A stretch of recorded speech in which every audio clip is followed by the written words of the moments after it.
The 2015 I-75 I-71 Ohio Crop Tour is brought to you by Agriculture Liquid Fertilizers. Proven performance you can trust. Learn more online at agriliquid.com.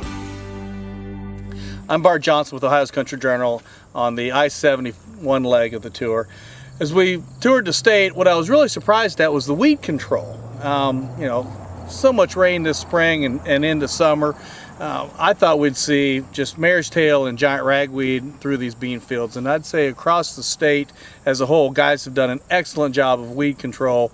Really didn't see any fields out of control from that aspect, so that tells me the message is getting out of using a good pre-emergence herbicide program in the corn and the beans. Hi, I'm Justin Blackstone with the Premier Environmental Liquids. My summary of day 2, I definitely noticed a lot more uniform stands from what we saw on day 1. I'd attribute a lot of that to just some of the sandy, gravelly type soils that we did cover today. The state as a whole, as far as wrapping up the tour, I'm going to kind of piggyback off of what Bart touched on. I was really impressed with the amount of weed control that we had.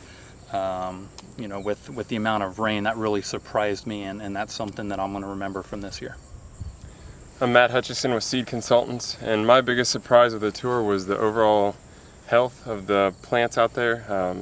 There's a lower incidence of disease than I would have expected, both in corn and soybeans. I think we saw some areas where fungicides would have been warranted, but we saw a lot less pressure than I was expecting, so that reinforces the point that we need to be able to scout fields and understand what kind of resistance the varieties we plant have. And then overall for the tour, my biggest takeaway is I think I saw some higher yields in certain areas than I expected. So overall, more positive outlook on the final yields than what I was expecting.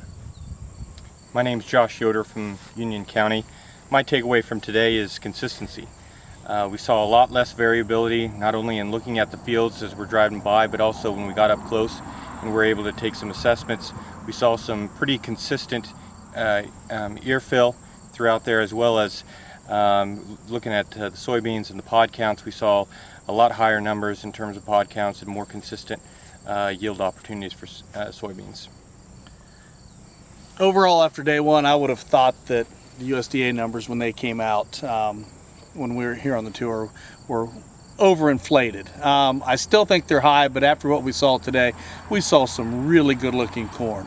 Question's just going to be, do those acres here in the southern part of Ohio and into western Ohio make up for northeast and the western part of the state that's just awful. So that's why we do this tour. It's a guess, assessing what's out there now and what comes out at harvest. We'll see, but it's a great time, and hopefully some valuable information was gained not only from the guys on the tour, but also people following along on the web.